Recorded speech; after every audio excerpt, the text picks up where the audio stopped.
sense of soul. Hey Soul Seekers, it's Shanna. Journey with me to discover how people around the world awaken to their true sense of soul. Now go grab your coffee, open your mind, heart, and soul. It's time to awaken.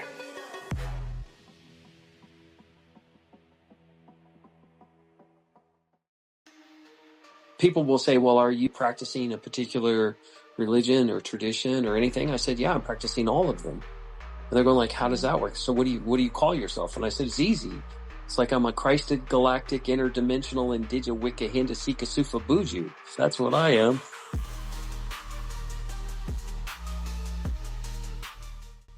Today on Sense of Soul, joining me from Crestone, Colorado, metaphysical practitioner, Wonder Bob. He is a seeker, a sage, and a steward of consciousness.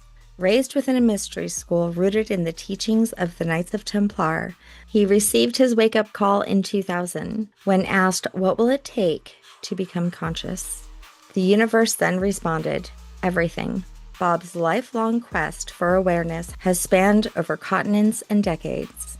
He sold all of his possessions. Surfing the synchronicity, as he says, brought him to the Himalayas and rediscovering the divine feminine wisdom and the ancient path of the ascended masters. On his return to the United States, Wonder Bob sequestered himself in a 10-year meditation in the wilderness, with no running water, electricity, or cell phone service, just letting Mother Earth, nature, and the cosmos have its way with him.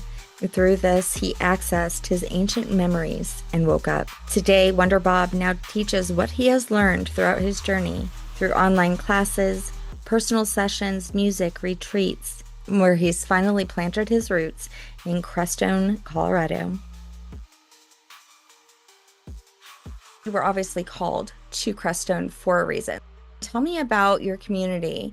People always talk about it. Crestone, Colorado is it's one of those places where heaven and earth touch. It's Colorado's version of Sedona or Mount Shasta, that sort of thing. So, and there's many different spiritual centers here. We have like 28 different spiritual traditions all practicing here, and it's pretty cool. So people come because they can feel the Shakti, and it's really up on the mountains. So you can hang out in the temples and get, a profound experience. But I went to Source, so I've been hiking these mountains for 20 years. And finding those energetic, vortices and sitting in them and then receiving instruction. And, pick a tradition, Zoroastrianism, they go up high onto the mountains, and it's almost like going up into the dimensions. You get the downloads, the information, then you come back. And then like in the Sufi way, you deliver that through, sound and music and poetry. The Hindu people did it, Siddhartha did it, Moses did it, Yeshua did it, and one of the most important things, that we need to acknowledge is that these sacred areas need to be kept sacred. In other words, don't mess with them. Don't put condominiums around them and resorts and things like that. Just allow the wild places to be wild, because that's where we come from. That's our source. We come from nature. So we're in nature's fifth dimension. So.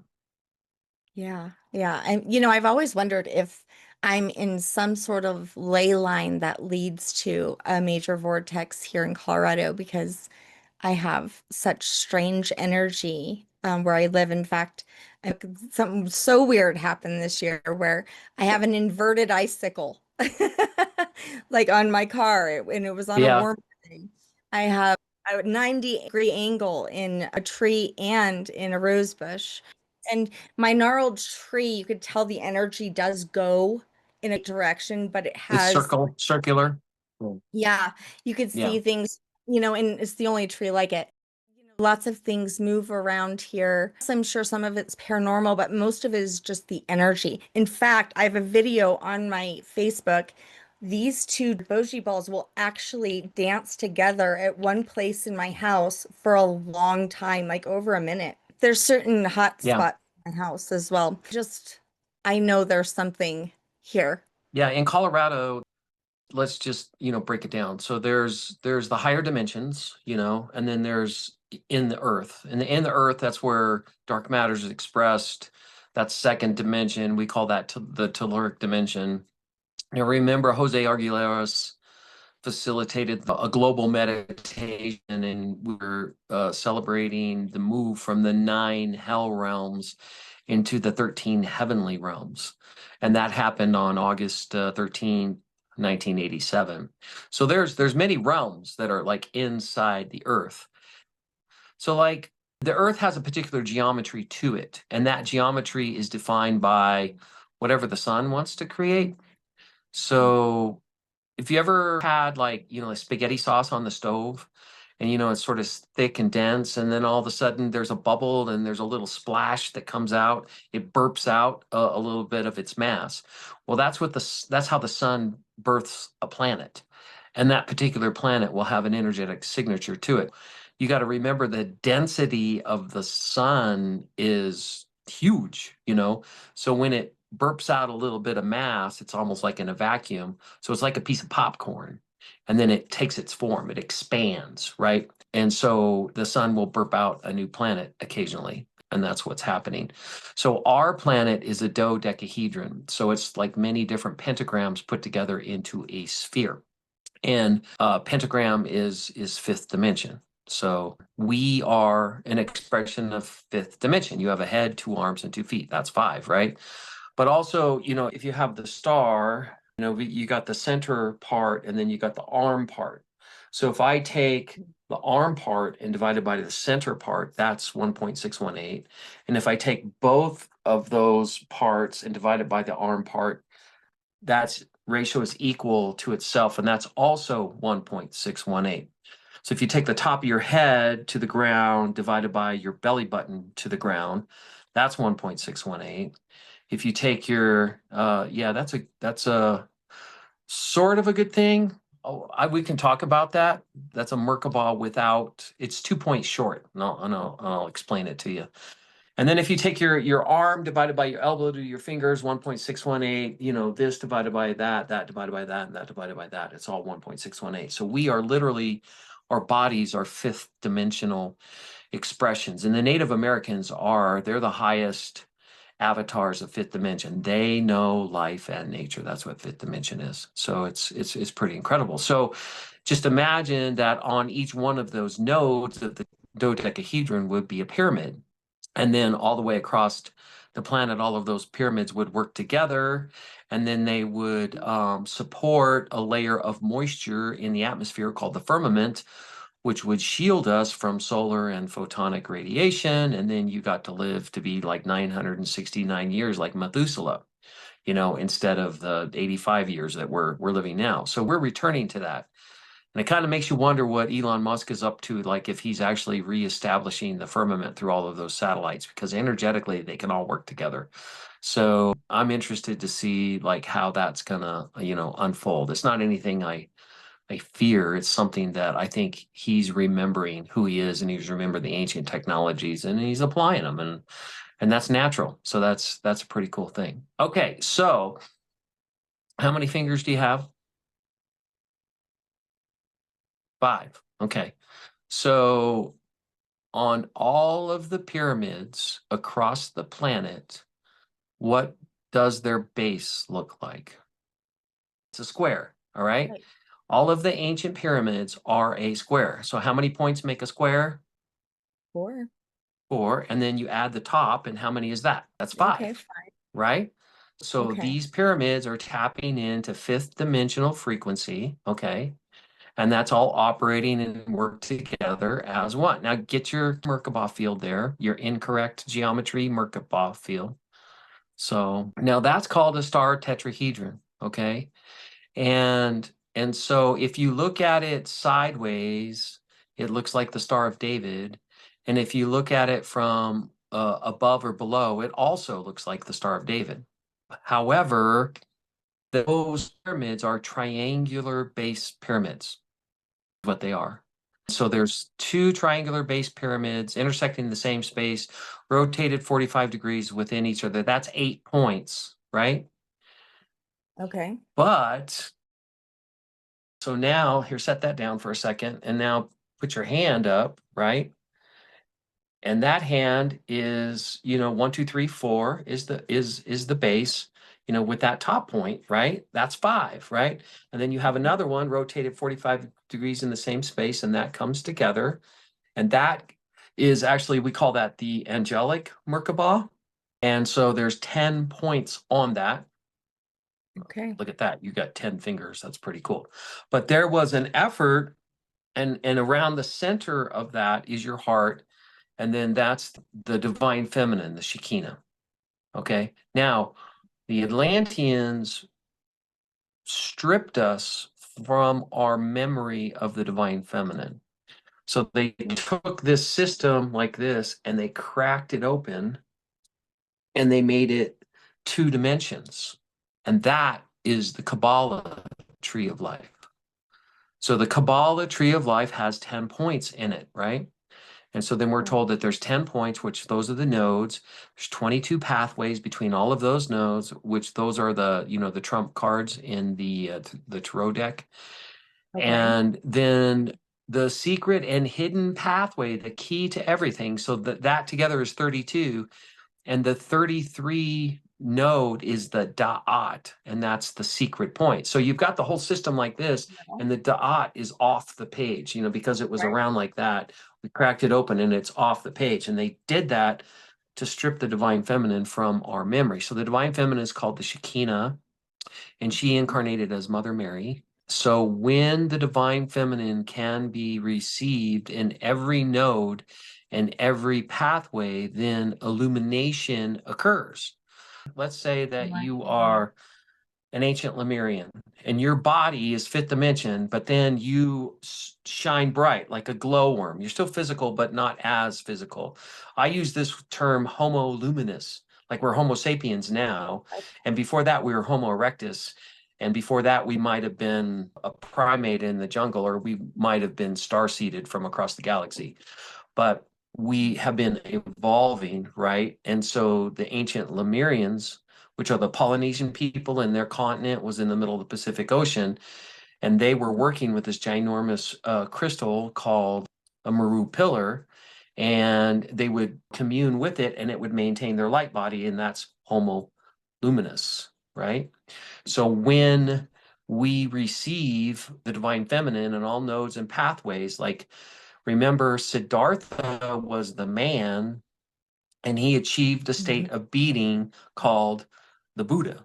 So he was Buddhified. And there's been other beings that achieve the Buddha state, the enlightened state. And he went to extremes, like he was a prince in the palace. And then he realized that his dad was lying to them because there were a whole bunch of poor and horrible people. And he said, like, what the heck's going on?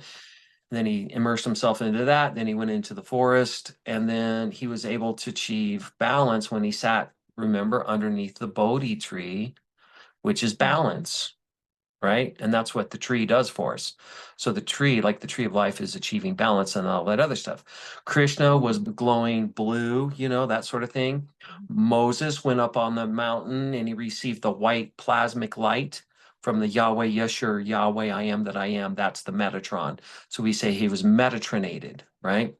And then Yeshua, he, between the ages of 12 and 28, he went east, and he went all the way to the Himalayas. And the Lemurians had which were now the Tibetans, they had a minor Meru pillar, and he was able to commune with that. We don't know if he sat on top of it, but he got close enough to it that he took on his light body. Okay, so in the minute that you take on your light body, Yeshua was the man, and he became Christ. Jesus. Yes, there it is. So Christ is a state of being which is illuminated. Right. So Shanna's going to be Shanna Christ. Welcome to Wonder Bob Christ. And when we evolve and raise our consciousness high enough, we're going to become illuminated. So remember when Yeshua took Peter, James, and John on top of Mount Moriah? He took them on top of a mountain. Imagine that. And then he sat down and he said, look, all these things that I'm doing, you're going to do. And when you do them, you're going to do them better than me. So you can communicate across vast distances, control weather, heal people, manifest food out of anything. Anybody that's ever incarnated, you have access to them. Here's Moses. Here's Elijah. Let's have a conversation. And when you raise your vibration high enough, you will become a being of light. Let me show you. And his clothes were glowing bright like the sun. So that's like the robe and crown thing. The robe is the light body. The crown is the connection to the cosmos. So there's many different words, to describe the illuminated form of our original state of being. That's our birthright, to become illuminated. And that's what we're working towards, to become light. So remember that. So that's what we're seeking, to remember that. And we've done it before. We've had it. So we know how to do it. We're masters. You got it? My Yeah. mind's blown right now, but I want to say that I love this woman. Her name is Rajashri Ma. She wrote a book about Reiki, but she received like a divine feminine Reiki called Kali Ki Reiki. That means feminine magic. Kali is the dark matter. Yeah. Well, I was about deva. to. Yeah. Okay, so that's Yeah. even more crazy because what I'm about to tell you. So as I'm reading her book, Right. every time I Yeah. saw the word dark mother, I saw dark matter. And so I was like, there's something here.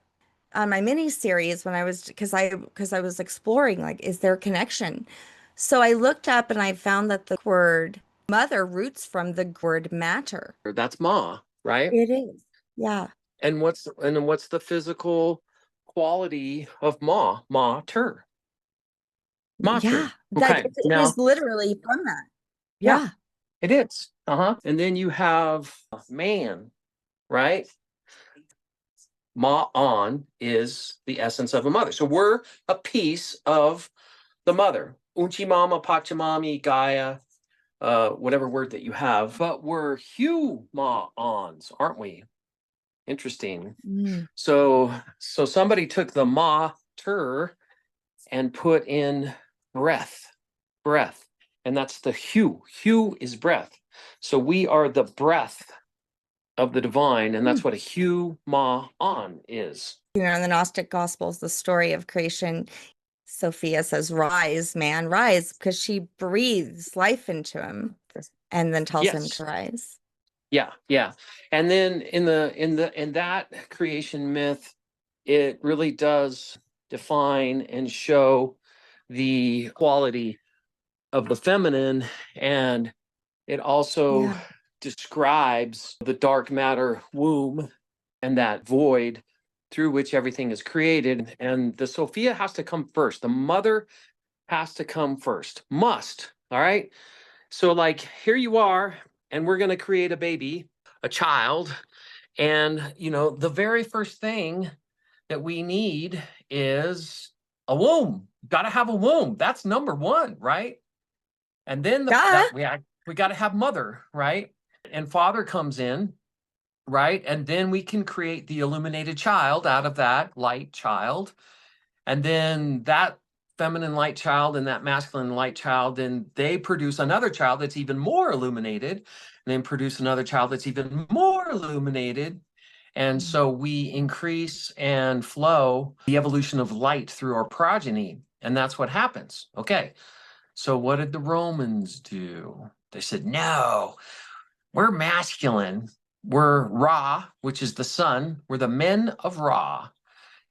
And we like to destroy and conquer and all that other stuff. And the priestesses of Isis, of the mother, the is being, and they're the ones that are the masters of flowing dark matter. They're nurturing, and they create beautiful spaces, and everybody has a place to do all of their stuff, and it's wonderful and all that. And the Romans go like, we can't conquer with that quality, so we got to eliminate her.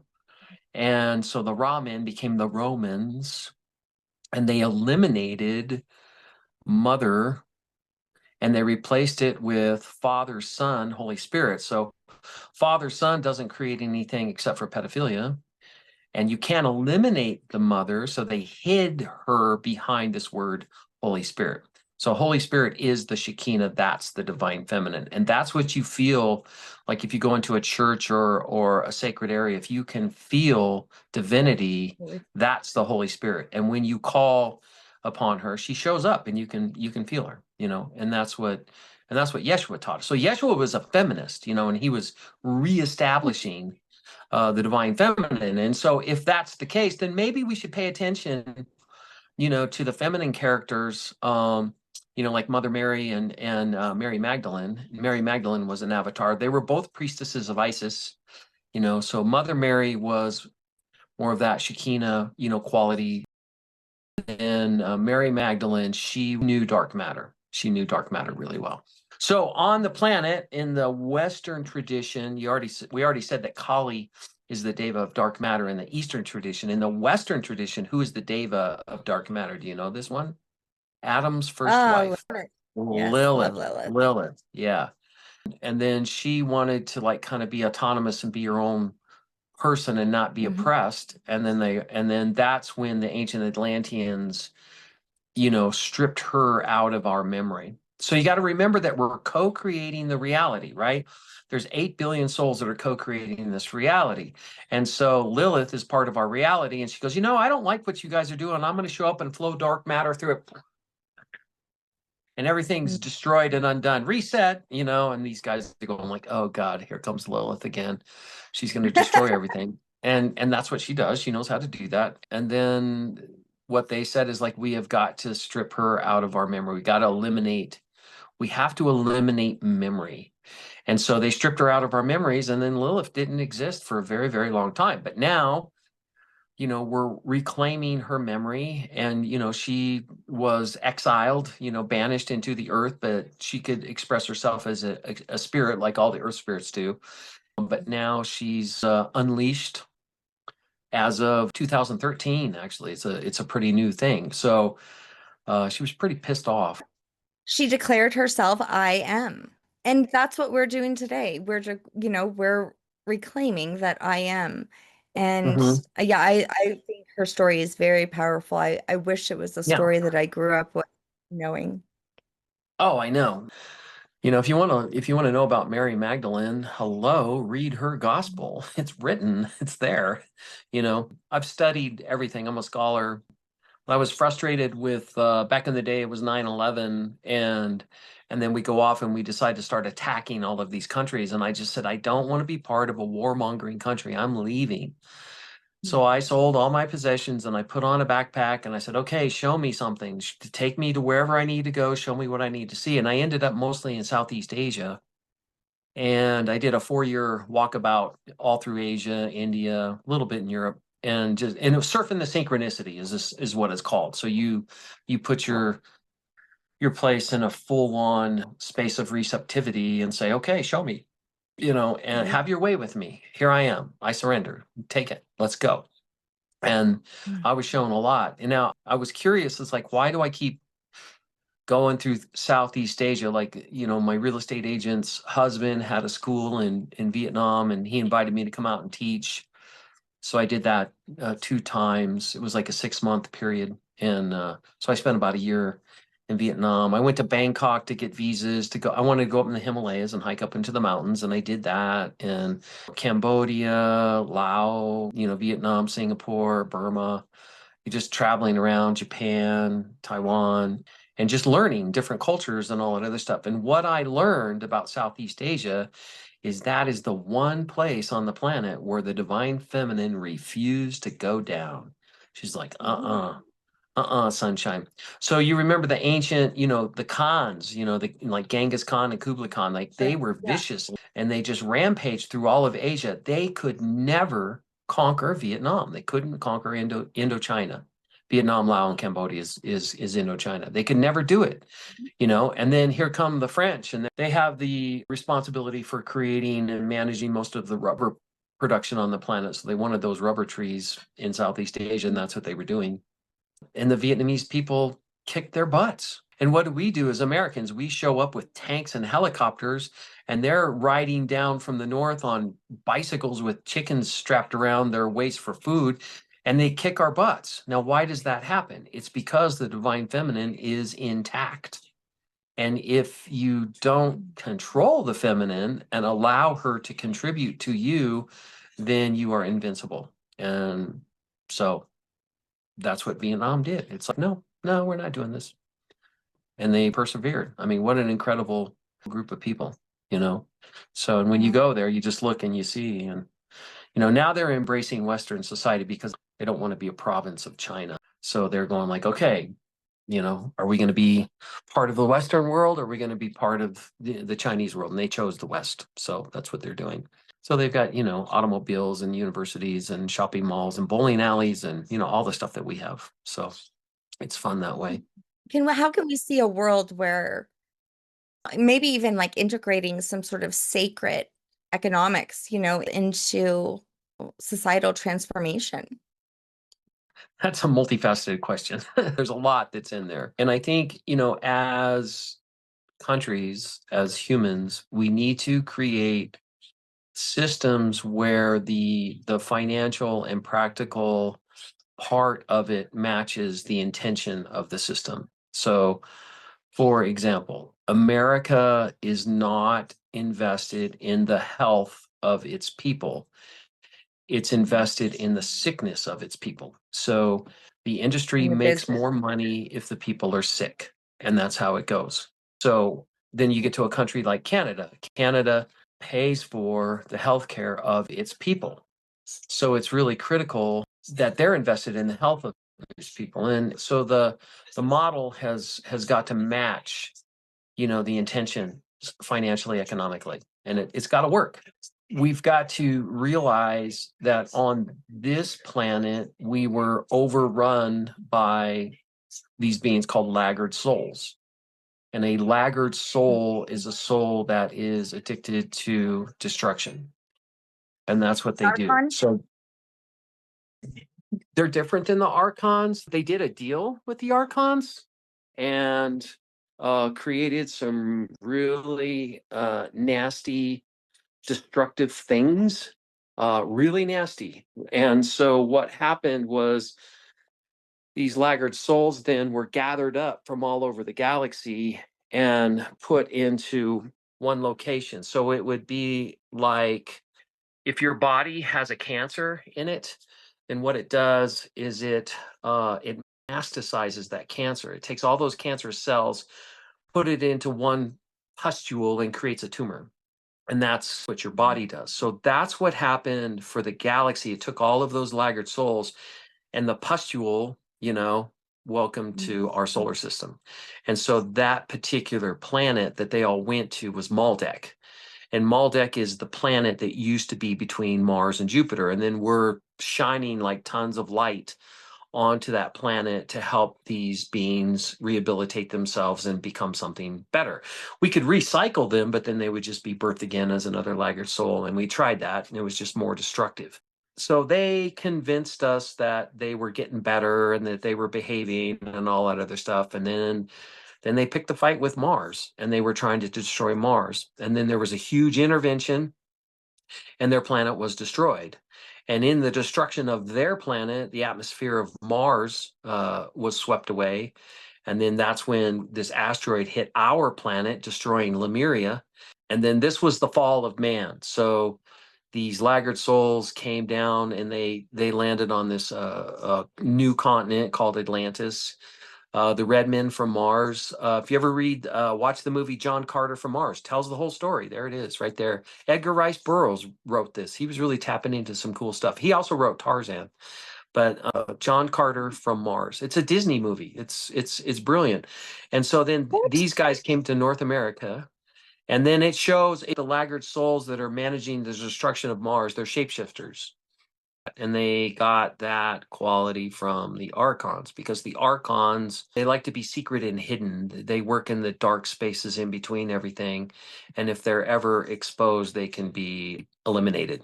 I have 6 times been in an interview where people have shifted. Shapeshifted? And yeah. There's another phenomenon that occurs, and this is from the reptilians. So now we've been tricked and fooled into thinking that the reptilians are evil. So, I mean, somebody says, oh, those evil shape-shifting reptilians. I go, whoa, wait a minute, time out. First of all, I'm not sure they're evil. Secondly, they're not shapeshifters. The laggard souls are shapeshifters. And that narrative is something that was created by the laggard souls to vilify any other group on the planet that's not them. So you got to remember, everything that you're told is bad is actually pretty good, and everything that's good is probably pretty bad. So it's kind of we're in an upside down reality. Now, a reptilian is incredibly psychic, incredibly psychic. So if you ever see their natural form, they look humanoid, but they have reptilian qualities. And so what they're doing is they're doing a psychic projection into you, and they can project an image into your consciousness so that you look at them and they appear to be human. And you'll see that. Where a laggard soul is just a straight up shapeshifter. Now, your Okay. frequency and your vibration, because you're a conscious being, can disrupt their projection. And then Mm. you'll see somebody Oh. speaking and then they'll waver, and the reptilians are the ones that they'll get up in front of the group and speak, and they're not trying to be mean or evil or anything like that. They're just trying to educate humans so that they'll become more conscious. For them, if they're like a Mm. human being, we would be like a gerbil to them. They don't think we're a very evolved life form, and they're pissed off because Inky, the first one that came to our solar system, shared reptilian DNA with Homo erectus and created the human being. I had past life regression as a reptilian, and I flipped out. Okay, yeah. Wasn't comfortable at all. When you're a different critter, it doesn't feel good. When I access my past lives as a woman, it's like, oh gosh, this is different. This This is is really this is really I have boobs unusual. Yeah, with it's yourself. funny. Yeah. So let's Right. let's let's take it back even farther, and this will really help comprehend like what's going on our planet and the control systems that are here that prevent us from being conscious. So Mm. we know the laggard soul story, and the laggard soul story is they were like a soul cancer put on this planet Maldek. They were supposed to evolve and become light. They didn't. They compromised everything, destroyed what they could, and then they crash landed to Earth. Now, the intervention part that was orchestrated by the Anunnaki. So the Anunnaki, you got to remember that they physically travel through space. Now, how we normally travel through space is we travel through folded space. So it's like if there's a sun over here and it's going out and there's a bunch of planets and biology here, we don't want to sacrifice that. We want to transfer them over to another planet and another sun so that they can keep on living, so that we don't lose that investment of millions of years of evolution. So Mhm. but this is 240 million years away. It's you can't travel through space like that. It's crazy. So what happens is we fold space, boom, and then this biology is converted into light because light is the only thing that can travel through folded space. And then it Cool. goes blip, and then they come over here and then over here on this planet. That's how it goes. Okay. So there's actual star chambers, that you walk into. And if you walk into a star chamber, your physical body and your consciousness will be combined into light. You travel through folded space, you come out the other side, and then you're on the other planet doing whatever you want to do. There's a whole system that's created with that. The Norse mythology, they describe that system, Mm. and you're traveling across the Rainbow Bridge, the Bifrost Bridge. Heimdall is the gatekeeper, and Okay. so it's in many different traditions. Like pick one, they'll all talk about it. So the reptilians are different. So what they do is they hollow out a small planet, and they get inside of it, and then they hurl themselves across space. The last place that the Anunnaki came from was the Sirius star system. They're not Syrians, but they came from the Sirius star system most recently. And then Inky's in there with his crew, and he comes to Earth. And so the thing to remember, a reptilian will go into a hibernation when things get cold. So that's what Mhm. happens. So when they leave the sun, things get cold, they go into a natural hibernation, and they can go for a long time, and then they get to another sun star, and things warm up, they wake up and they start exploring. And so Inky did that with his crew, and they found gold on Earth, you know. Now, why is gold important to an Anunnaki? Because remember, like if you've ever been up camping and you have those emergency space blankets, it's just a thin film of a metallic substance and it reflects the heat back to you. That's what gold does for them. So they line it on the inside of that planet.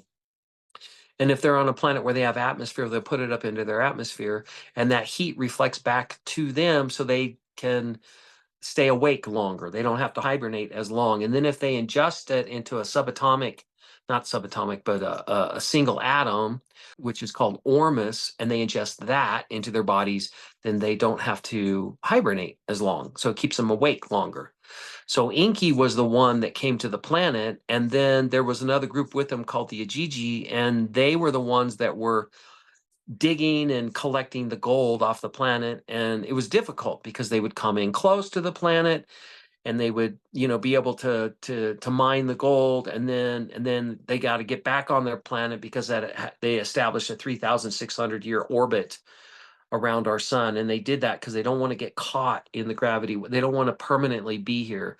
So they have to maintain a big orbit so they can sling themselves around Jupiter to fly off to the Pleiades or whatever they're going to do. So that's what they do. But the work was really difficult and it was really hard because there was only a short period of time when they could collect the gold. So they said, okay. And the Ajiji were upset and they go like, hey, we're not slaves. You're treating us like slaves and we don't want to do this anymore.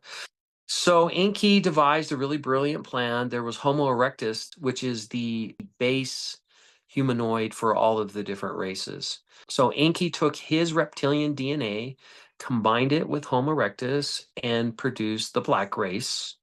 And that was one of the first races on the planet and the 3,600 year cycle. And then the Anunnaki would come, they'd land. Thank you very much. Thank you for gathering the gold for us. Now we're going to teach you about irrigation, how to grow crops. We're going to teach you how to build houses so you don't have to live in caves, do all that. And then they come in another cycle. Thank you for the gold. Now we're going to teach you about metallurgy, you know, and maybe, you know, writing or communication. So it was a symbiotic relationship and it was a beautiful thing. So that's what was happening.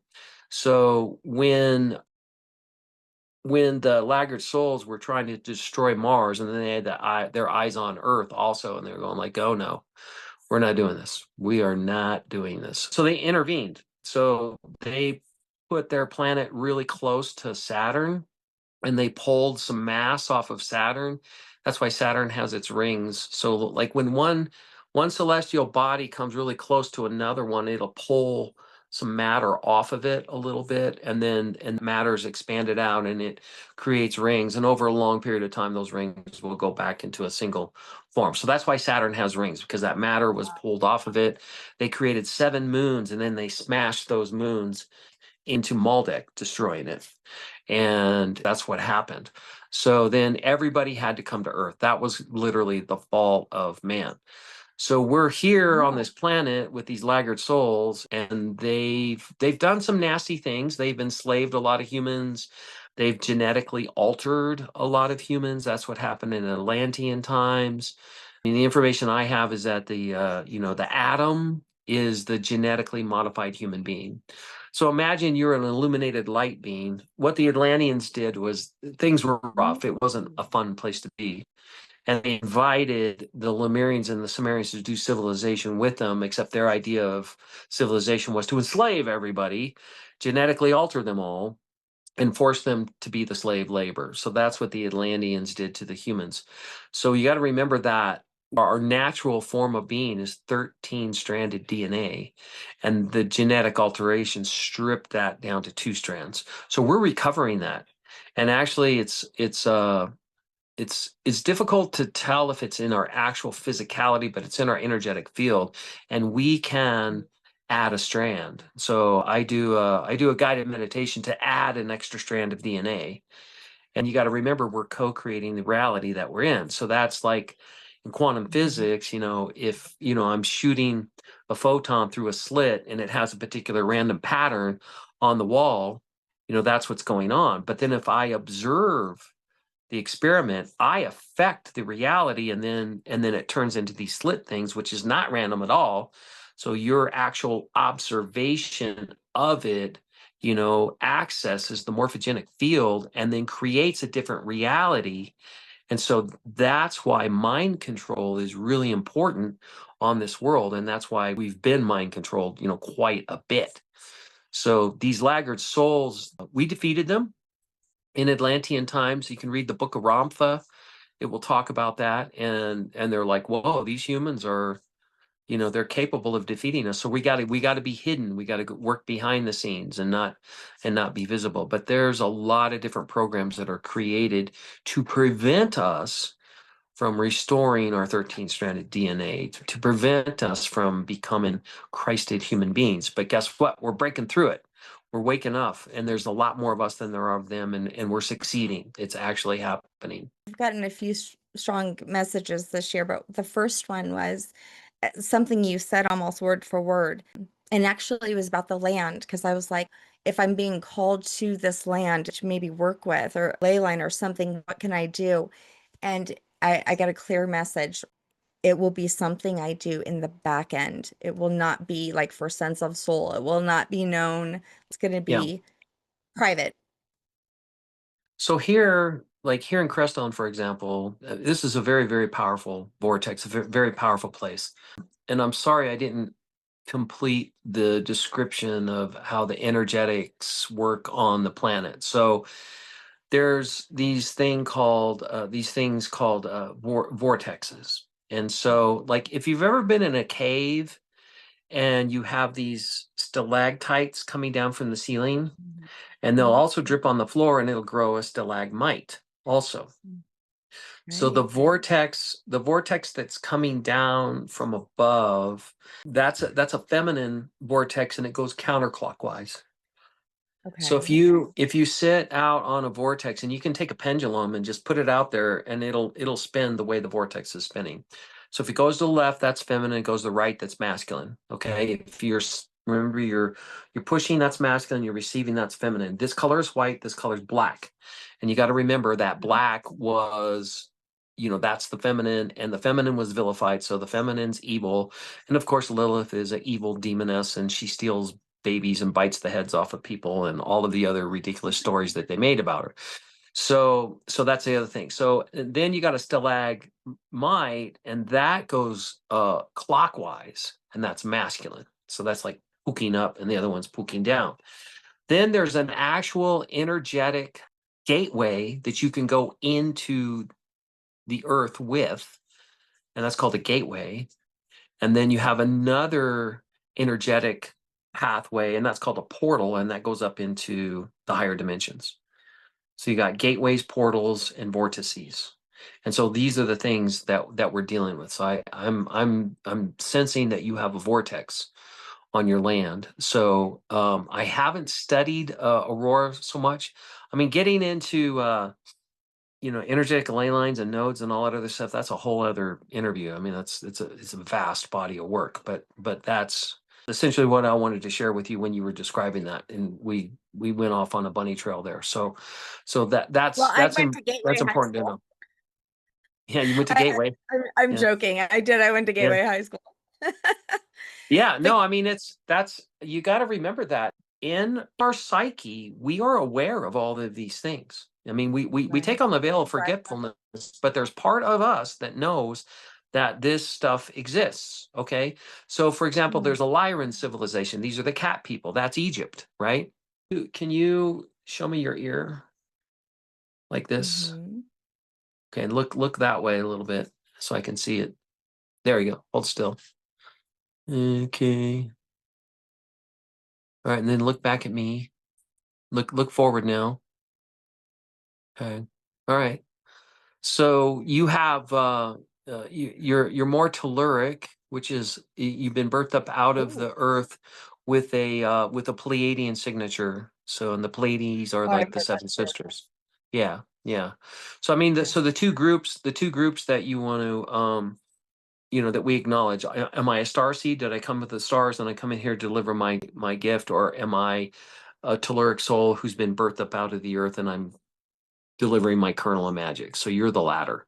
you and I met through Angela Black, and Uh-huh.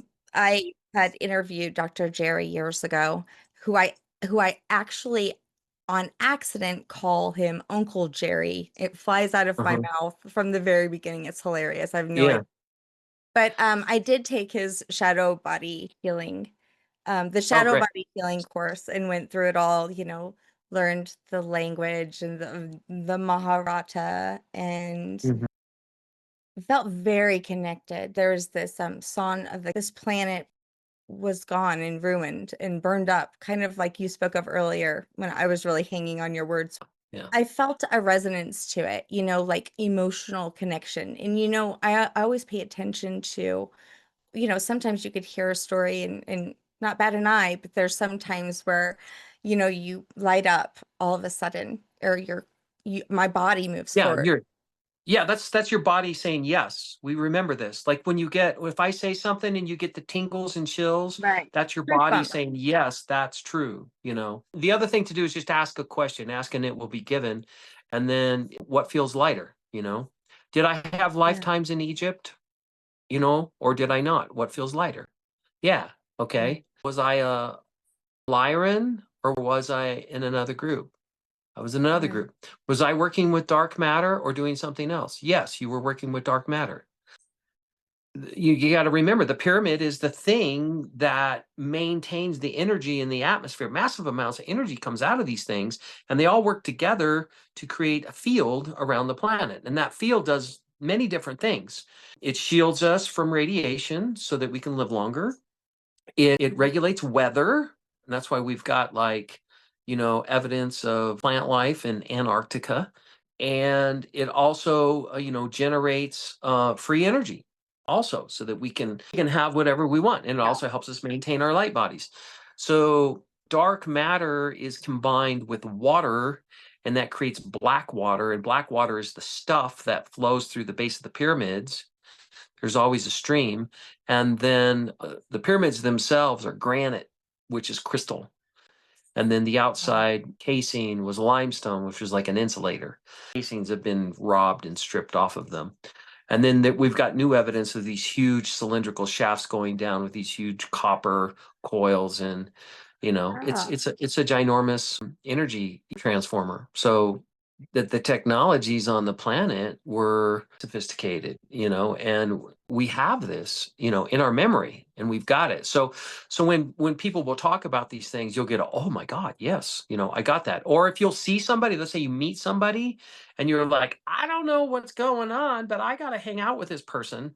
It's because your right. soul is remembering who they are, and they want to reconnect because you guys had a relationship in previous lifetimes. Within our psyche, we have intelligence of our ancient memories. But when we've taken Yeah. on the veil of forgetfulness, and there's a reason for that. So the other Lyran civilization was in Death Valley, and that civilization got folded into the earth. And so those are Lyrans also. The major star in Lyra is Vega, the star of Vega, right? So what major cities right next to Death Valley? Las Vegas. Ah, Those are cat people. Those are all right. cat people, and they act Okay. differently. They're all different than what we know. So that's like, it's very Egyptian. You got the MGM Grand, you got the Luxor Hotel, the musical Cats played there longer than any other Yeah. one. North of town, you got the Sekhmet Temple, you got the desert, sort of thing happening. I mean, it's very Lyran. All So there. within our psyche, we actually do have those memories and we can access them, but they're not in our cognition. Right. So you got to remember that you were tortured, burned at the stake, drawn and quartered, wounded, raped, thrown into dungeons, had your little head cut off in the Colosseum, and sold into slavery, sexual servitude. And if you had all of those memories, in your cognition in this lifetime, you'd be a mess. You'd have extreme PTSD, and we couldn't get you to do anything. So the cutting off of the memory is a safety system. It's a coping mechanism so that we can actually function in the reality. Now, in this lifetime, what's happening is we're not taking on those extreme traumas. So our psyche's capacity to transmute trauma works. And so we are. And so that means if we can transmute the trauma from the past lives, then we actually get to remember them. And that means that 90% of the capacity of your brain is available for those past life memories. And we are reclaiming them. And so in the past, like if somebody came up, it's like, hey, I'm Commander such and such from sector number 7 from the Syrian star system. And my ship landed in the desert. And I'm here to, teach you guys how to love each other again. And everybody's like, well, you're crazy. You're going to jail, or we're going to put you in a psych ward, or we're going to kill you. And that's usually what would happen. So humans are really good at torturing people who reclaim their memories. And that's occurring over and over and over again. So for me, I was fed up with society. I did my 4-year walkabout, and then I wanted to really come online. It's like, what's it going to take for me to be like that Christed being? What's it going to take? And I got this resounding everything, absolutely everything. So that I invested everything into consciousness. So I came to Crestone because I want to live in a spiritual community. I set up a tiny little yurt on the edge of the wildlife refuge, no running water, electricity, or cell phone. And I did that for 10 years. I did 10-year meditation. And I woke up and I got access to memories from 230,000 years ago. And then, so that's why I'm able to tell these stories, because I remember them. So that's pretty cool. And if you put yourself into that space and you get out of the human chatter, then you can reclaim your memories. Now, I don't think it's realistic for everybody to go into a 10-year meditation. That's ridiculous, but I've already done it. So then I can help you, and I've learned what works and what doesn't work. It's mostly trial and error. And then I know what's effective, and then I can help people become conscious faster. So I'm doing that, through like online personal sessions, face-to-face personal sessions where I can put my hands on you. It's like a Reiki, type thing, an attunement. And then people come for like a 4-day or 6-day retreat. And then we also do expeditions up onto the mountain itself. And we sit in the middle of this vortex up on the mountain, and you get activated, and it's really incredible. So I'm doing 2 things. One is the Shakti that comes out of the earth and it's like that dark matter quality, and it bubbles up, and there are these particular points on the planet where it's flowing more than other points, and these are those vortices or gateways or portals. And here there's 4 mountains that create this huge pyramid, and there's a cylinder that comes down, and that's where the dimensions are collapsing, and it's a very, very powerful place. So I've set up a geometry, like we were talking about the Merkabah field. I've set up a geometry that I learned, and it's up on the mountain. So what we do is we stand in the sacred circle, and then I activate your Merkabah field, and then we flood your body with the Shakti from the mountains. The other word for that is called magic. So magic naturally is delivered to humanity, and the traditional way that it was given to us was through the Order of Melchizedek, is really what it was. And they created a lodge. And then that lodge then expanded and evolved into like Rosicrucians and Masonry and Knights Templar. And they're the ones that created democracy, which is the feminine version of governance, created in the United States of America. And here we are. But we're getting inundated with corporations and, international bankers and governments that are really corrupt. And so they are using magic, and they hijack that magic from the lodges, and they're using it in their systems. So the quality of magic has been changed. This is the new solution. And the new solution is to take love and magic and converge that into one single quality. And that's what's happening. So if you're not in a state of love and you can't make a loving contribution to humanity, you don't have access to magic anymore. And these guys they're pissed off because they don't have access to it, and their systems aren't working, and they're falling apart, and people are becoming more aware. And when we're in a state of love, especially if we work together, 2 or more, then we have access to more magic, and we can create incredible, amazing things. So my mission is twofold. My mission was to find this source of magic and to access it. And it's taken many years It's taken me 20 years of work climbing the mountains, searching, seeking, discovering. The mountain itself has a consciousness, and it pulls us to where we're supposed to be, just like Moses on the mountain. Like he saw the storm on the mountain. Okay, I'm going to go up there. What's the next step? Get over here to the burning bush. Okay, now we're going to have a talk, And so that kind of stuff is actually happening to us. It's actually happening to us. So we are getting messages from a higher evolved consciousness, and it's profound. So the mountain and what it's channeling is teaching us. And then the second thing that we're doing is we are activating the physical human body so that it can receive the magic. It's activating your Merkaba field. There's a way to do it. And then once you get that online, then I can feel your energetic field and your body with magic. And then once that happens, then I can teach you to hold a vision or an intention of what you'd like to have for your life or for your family or your community. And we flow the magic through it, and it becomes real. And that's what we're doing. And correct me if I'm wrong, you also work with medicine. I do. Yeah, so I don't lead with that, but we use it as a tool. So the best way actually is to go up onto the mountain and spend 2 weeks, and you're sitting up there and you're meditating in front of this amazing portion of the mountain that has a quality, and then you will get the information, and all the other stuff goes. Well, with people's busy schedules, I don't have 2 weeks. I got maybe 2 hours. So I use plant medicines to facilitate that. So, and then we use different herbs and systems to cleanse and clear the body. The biggest thing is to detox, and then I got to get you clear of entities and implants. You'd be surprised what's attached to us. And then we're fractionated, so we've got soul fragments that exist in many different dimensions, parallel timelines, and realities. And then I get you into the here and the now. It would sound like by gathering up all parts, bits, pieces, fragments, filaments, anything that belongs to your entire energetic construct, we're bringing it into the center and into the here and the now, also reaching into the past and into the future, bringing your entire system into a state of being perfect, whole, and complete. So that's what we do. And then once that happens, I can start working on trauma. And there's a lot of past life trauma. I mean, just think about every time you got your head cut off, every time you were stoned, you're burned at the stake as a witch, thrown off a cliff, frozen, starved to death, buried alive.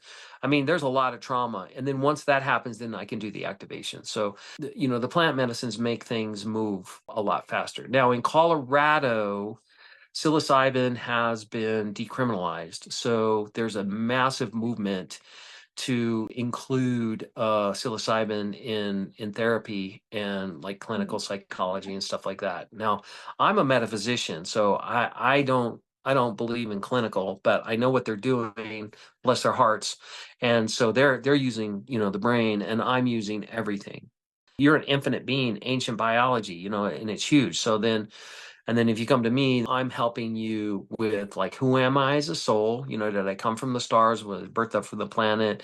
Am I Syrian, Pleiadian, Anunnaki, whatever it may be? And then it's like, oh, if I'm a dog pretending to be a cat, and then I finally realized, well, I'm a dog. I'm not a cat, duh, And then knowing, what my specific mission is for the incarnation, then it's like, oh, that makes perfect sense. Of course I did that. Now I understand why I did that. And now I understand what I'm here for, and I can take the next step. So that's the power of remembrance, and that's what we're facilitating. So I've created over the years a protocol with psilocybin that makes it just as powerful as like ayahuasca, that sort of thing. But ayahuasca is very unpredictable, and it's a gray area. In Colorado, they say we can do it, but I'm not going to test it. I don't want to mess with it.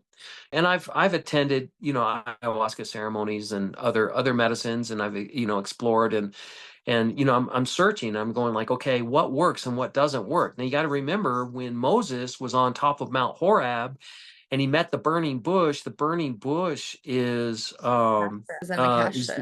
it's the acacia plant, right? And you get all that smoke and all that stuff coming into your body. Then he gets the spirit molecule. Then he could see through the dimensions up to 13th dimension, actually have a conversation with the Metatron. And so it works. I mean, that's exactly what it does. So the plant medicines will allow you to see through the multidimensional nature of our existence and get to source and commune with it and get clear on all of the things that we need to do. Now, am I an ayahuasquero or a person that's like totally into plant medicine, all that? No, I'm not. It's a tool in my toolbox. You can do the retreat with or without, and it'll still be profound. It'll be life-changing, that sort of thing. Now, one of the things that I've done is in the Merkabah field, we talked about the 10 points, right? Those 10 points are all represented by an angel, okay? So each one of those nodes, it's a planet, a color, an angel, a personality characteristic, all of those things. So the Mystic Mountain Retreat House, each room is an angel. So you can stay in the Michael room or the Uriel room or the Gabriel room. And the angels actually show up in dream time. People come down. It's like, oh my God, Gabriel talked to me last night and he told me to do this and that and the other thing. And I was like, all right, it's working.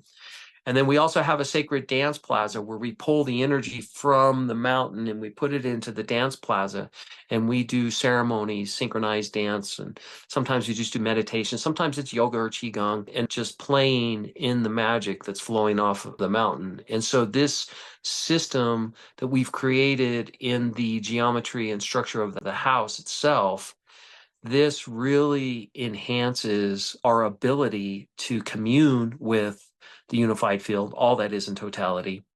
So you got to remember there's the angelic realm, which is 13th dimension, which is up there. We've got, galactic family, which is out in space. We've got our inner earth family, which are earth spirits, which will come out. We've also got nature spirits, that sort of thing. And so in all of those realms, our soul has come from one of those realms, and we're actually incarnating, in this reality to make a contribution to the world. And so that's what we're up to. So I help you remember who you are, what your mission is, and then we activate you and give you the tools so that you can, create your own reality, and we support you in that way. So that's what we're up All to. right, I'm on my way. Great. Yeah, we're 3.5 hours from Amazing. Denver.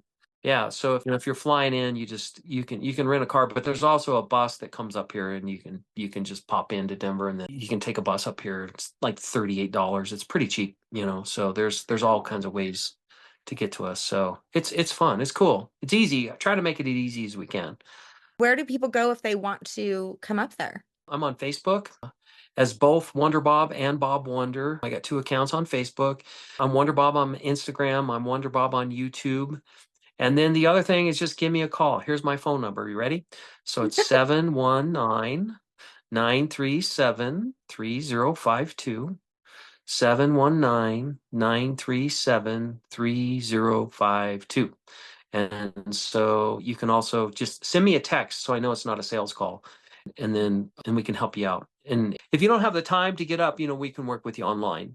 And that's really effective also. It's good. So How often do you do the retreats? I do about twice a month, so like right now Oh, really?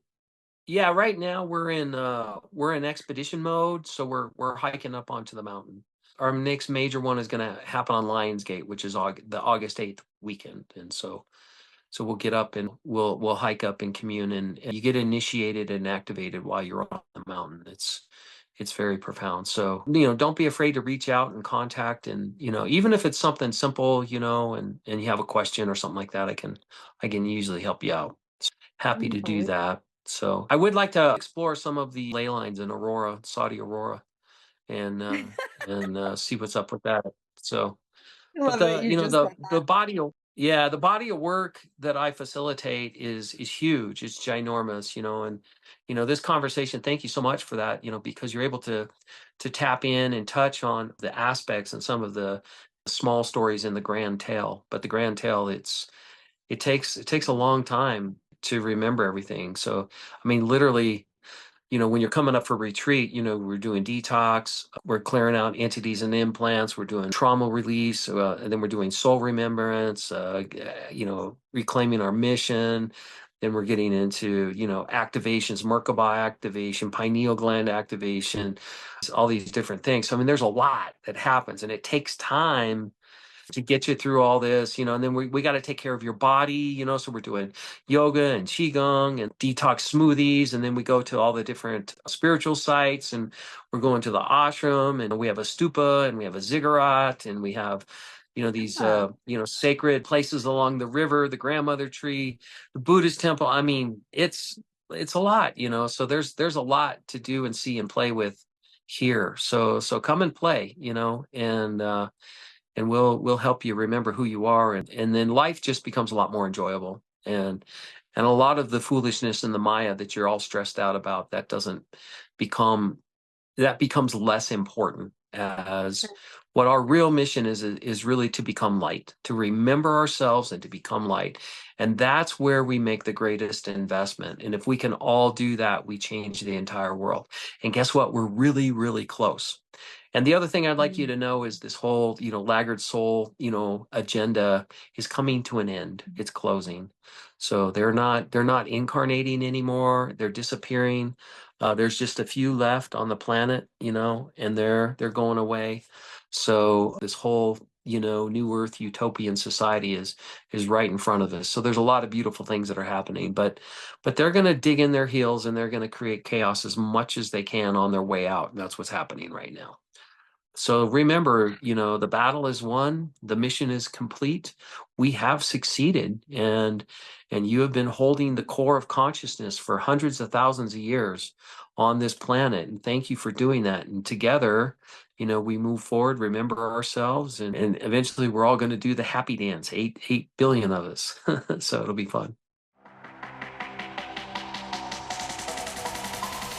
Sense of soul.